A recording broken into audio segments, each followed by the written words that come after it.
There's a curious magnetism that continually draws our attention back to a seemingly unassuming address, Wood Farm.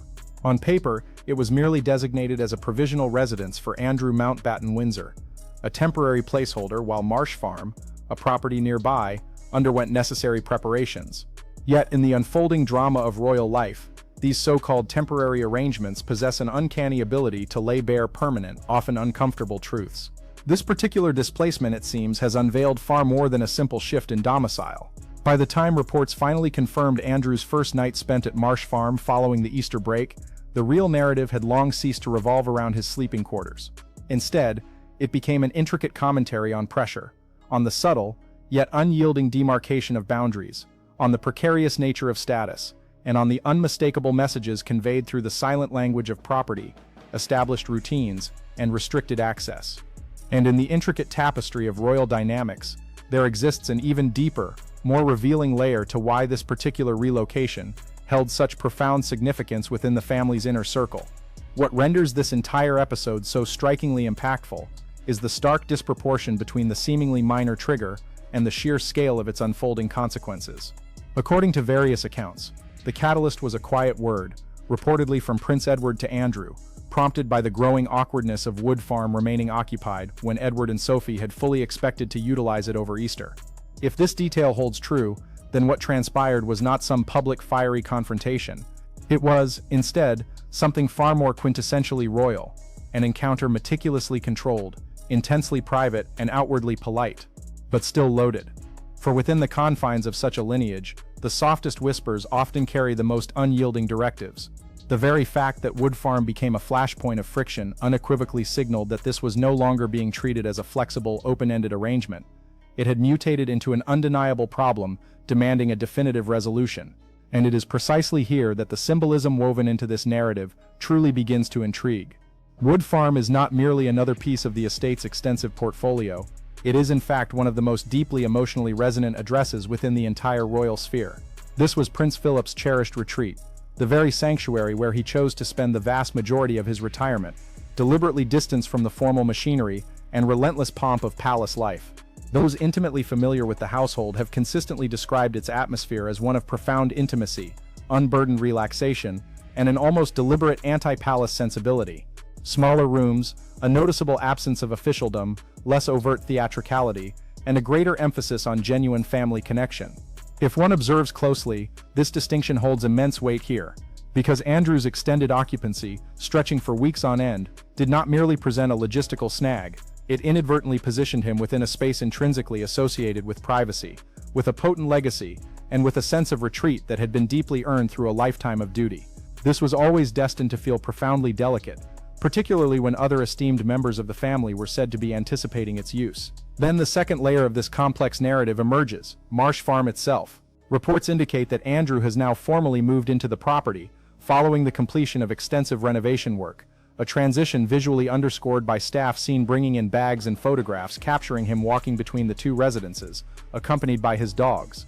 On paper, Marsh Farm remains a substantial dwelling by ordinary societal metrics, but royal narratives, it must be remembered, are never assessed by ordinary standards.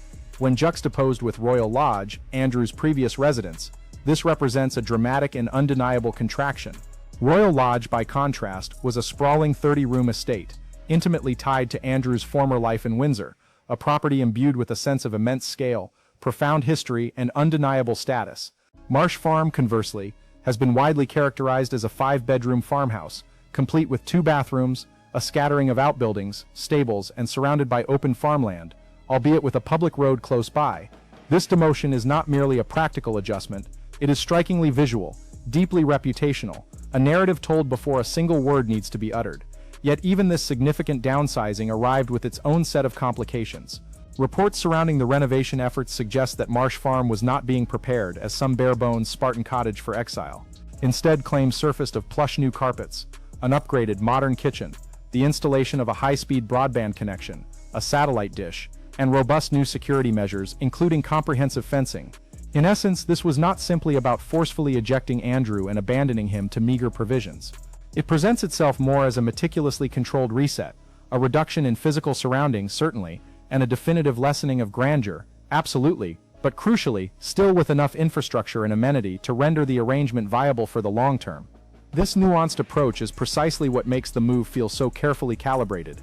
It is not an absolute banishment, nor is it a continuation of his former privileges. It is instead a status deliberately carved out in between. And it is this very middle ground that may prove to be the most profoundly revealing aspect of all, because once one steps back and observes the broader strokes, this begins to look less like a mere domestic shuffling of residences and far more like a carefully orchestrated palace strategy. Over the past several years, Andrew has solidified his position as one of the monarchy's most challenging and stubbornly unresolved questions. While the specifics of his involvement in relation to Jeffrey Epstein remain a subject of ongoing scrutiny, his public standing has been irrevocably damaged, with every new headline inevitably reopening a deeply uncomfortable wound for the institution itself. The monarchy, for all its immense power, finds itself in an intractable bind. It cannot entirely erase him, for he remains an indelible part of the family's narrative and bloodline. Yet simultaneously, it cannot comfortably reabsorb him into the front lines of royal life without incurring severe reputational costs. So, what strategy unfolds instead? The answer appears to be a carefully constructed regimen of distance, systematic downgrade, and quiet containment. A house situated further out, significantly reduced visibility, a deliberate diminution of ceremonial associations, and a greater emphasis on private, almost invisible routine. The monarchy, as a communicative entity, frequently conveys its most important messages through intricate choreography, and in this particular instance, the choreography appears to be unmistakably clear. This is precisely why the reported involvement of Prince Edward carries far more weight than it initially suggests. Edward is rarely, if ever, cast as a confrontational figure within the public eye. His public role is typically characterized by a measured approach, a scrupulous adherence to protocol, and an almost deliberate cultivation of low-drama engagements. Therefore, when credible reports suggest that he personally intervened because Wood Farm needed to be vacated, it fundamentally shifts the temperature and import of the entire narrative. Suddenly, this is not merely the long-standing dynamic of Charles versus Andrew, which has been the dominant interpretative framework for years. It expands far beyond that singular tension. It powerfully suggests that patience within other segments of the wider family may have been thinning to a critical degree, and when a royal figure renowned for his discretion and lack of theatricality is the one linked to delivering the final decisive nudge, it is a signal that demands our acute attention. It implies that the issue had become so acutely awkward and untenable that even the most unflappable players could no longer afford to remain above the fray. There is also another subtle yet crucial element at play here that many observers may have overlooked: the timing of Easter. Royal Easter is far more than just a mere holiday. It represents one of those rare heightened periods on the calendar when family presence, the intricate hierarchy of power, and significantly pointed absences all become starkly legible at once. Who makes an appearance and who does not? Who is permitted to stay where, and who is granted proximity to the very center of royal power? And perhaps most tellingly, who has been quietly but definitively repositioned? Thus, for this underlying property tension to reportedly spill over into the sacrosanct Easter period is profoundly significant. It meant that Andrew's prolonged temporary arrangement was now directly colliding with one of the monarchy's most symbolically sensitive and reputationally vulnerable stretches of its annual calendar. If Edward and Sophie truly were compelled to use Garden's house rather than their anticipated stay at Wood Farm, then the issue had undeniably transcended being a mere inconvenience for Andrew. It had become an inconvenience for everyone else. And once such a tipping point is reached within the delicate ecosystem of a royal household, resolutions, however difficult, tend to arrive with remarkable swiftness. Yet the move to Marsh Farm did not, counterintuitively, instantly calm the external optics or resolve all vulnerabilities. If anything, it inadvertently opened up an entirely new dimension of risk. On a recent Monday-Thursday, demonstrators reportedly managed to reach the area immediately surrounding Marsh Farm, with claims emerging that they climbed the fence and shouted abuse before security personnel were able to intervene and contain the situation. Even if the incident was swiftly brought under control, it immediately raised a critical and unsettling question. Had the very attempt to relocate Andrew to a quieter, seemingly more remote setting actually produced a different, perhaps even more volatile kind of security risk? A house situated near a public road in open countryside does not automatically equate to invisibility. Sometimes, paradoxically, it merely creates a softer, more permeable perimeter, thereby generating an entirely new set of security headaches and vulnerabilities. And this factor carries considerable weight. because one of the most persistent and recurring tensions surrounding Andrew in recent years has revolved precisely around the escalating costs of his personal protection and the contentious question of who is ultimately expected to shoulder the significant financial burden of managing the fallout from his damaged public standing. The specific geography of the situation also plays a crucial role. Both Marsh Farm and Wood Farm are strategically located within the sprawling Sandringham estate, situated only a short distance from Sandringham House itself.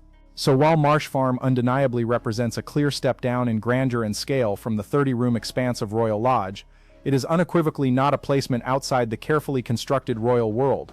It remains firmly embedded within the estate, deeply woven into the fabric of the system, and crucially still well within the practical reach of family management and oversight. This distinction renders his current situation less of a definitive disappearance and far more of a calculated repositioning. He is no longer at the very center of royal life, that much is clear, but equally, he has not been entirely cut loose or cast adrift. This intricate in-between status feels profoundly modern royal in its strategic execution. It is a carefully engineered approach designed to strip away the potent symbolism of senior privilege while simultaneously retaining the practical reality of supervision and control. It presents as a tidy and efficient solution on paper. Emotionally, however, it articulates something far harsher, a quiet but firm pronouncement. The old life, with its inherent grandeur and unshakable certainties, is undeniably over. Yet the institution, for all its desire for order, still finds itself grappling with the unavoidable imperative of finding somewhere to appropriately place the lingering consequences of that concluded chapter. And what a stark contrast this presents to the very essence of Royal Lodge. That magnificent house represented a tangible continuity, a powerful echo of an earlier, more central version of Andrew's place within the family dynamic. It spoke of bigger rooms, a grander setting, and stronger, more resonant echoes of establishment permanence. Marsh Farm, by its very nature, does the precise opposite. It strips away the comforting illusion that time can simply be frozen, that past arrangements can remain eternally untouched. The move itself delivers a clear message. Even deeply entrenched and long-held royal arrangements are not untouchable when the cumulative weight of reputational pressure becomes too heavy to bear. Some media reports have framed this entire episode as a form of public humiliation. Others, with perhaps a more detached perspective, view it as an inevitable, if painful, outcome. The nuanced truth may well be that it encompasses both. It is undoubtedly a profound personal blow to Andrew, a stripping away of former status, but it is also simultaneously a structural correction that the monarchy has been slowly and deliberately inching towards for a considerable period of time. What makes the entire episode linger so powerfully in the collective consciousness is the palpable emotional undercurrent that runs beneath the seemingly mundane logistics. Consider the powerful and poignant image that has emerged from the reports. Andrew, a figure now perpetually scrutinized, walking between the familiar comfort of Wood Farm and the new unfamiliar territory of Marsh Farm, his dogs faithfully by his side, while staff dutifully carry bags into his new abode, all after weeks of apparent reluctance on his part. It is a small, almost ordinary tableau, a scene one might witness in any family, but it is precisely this ordinariness that imbues it with such profound power. Royal decline rarely announces its arrival with a dramatic flourish, or the blare of trumpets. More often, its insidious presence comes subtly disguised as everyday errands, as unexplained delays, as carefully managed estate transfers, and most poignantly, as the quiet, almost imperceptible loss of a room that once unequivocally belonged to you. One house transitions from a permanent home to a temporary inconvenience. Another, once perhaps overlooked, is now designated as the new permanent. One door closes, not with ceremony, but with a quiet finality, and everyone is tacitly expected to behave as though this was in fact the predetermined plan all along. There is, furthermore, a profound historical irony woven into this contemporary narrative. The monarchy, throughout its long and storied history, has consistently and strategically utilized houses and residences as powerful tools to articulate rank, to bestow favor, to denote closeness or, conversely, to signal exile, to reward loyalty, and to facilitate retreat. Residences within this dynastic family are never simply residences. They are potent, legible signals. From Yacht Cottage to Whale Lodge, from Florence House to Frogmore, from Wood Farm to the various Kensington Palace apartments, each address carries an implicit, often explicit message about one's precise position within the royal hierarchy. So when Andrew, after a protracted period of resistance, and following years of intense public scandal and profound institutional discomfort, ultimately finds himself relocating to a significantly smaller farmhouse, the property itself becomes the most articulate and devastating commentary possible. No formal statement, however carefully worded, could have captured the definitive nature of his repositioning with such stark clarity. And this brings us to the broader, more significant pattern at play. This was not, at its core, simply about one brother causing irritation to another by overstaying his welcome in the wrong place. That was merely the surface-level story, the easily digestible narrative. The deeper, more profound story is that the royal family, with a calculated and unyielding precision, appears to be tightening the almost invisible line that distinguishes between a tolerated presence and a truly accepted inclusion. Andrew has not entirely vanished from the metaphorical map, but the map, beyond all doubt, has been painstakingly redrawn around him, further out with a significantly smaller footprint, with diminished claim on emotionally significant spaces, with fewer automatic assumptions of privilege, and with a far greater array of explicit limits. If one were to search for the monarchy's current definitive answer to the persistent and vexing Andrew problem, this relocation, this nuanced repositioning, may very well be it. There is no dramatic overt severing. Instead, there is a slow but utterly unmistakable narrowing of his world. The pressing question now remains, does Marsh Farm truly mark the end of the problem, or does it merely change the scenery, shifting the stage upon which future challenges will inevitably unfold?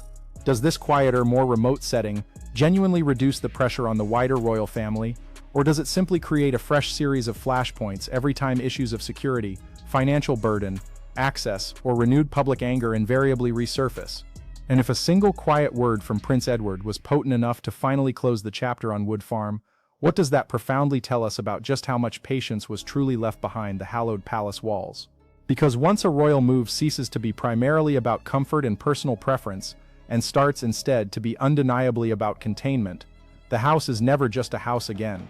It becomes a verdict, a definitive pronouncement, and in Andrew's particular and fraught case, that verdict may well be the clearest and most unequivocal one the monarchy has delivered in years.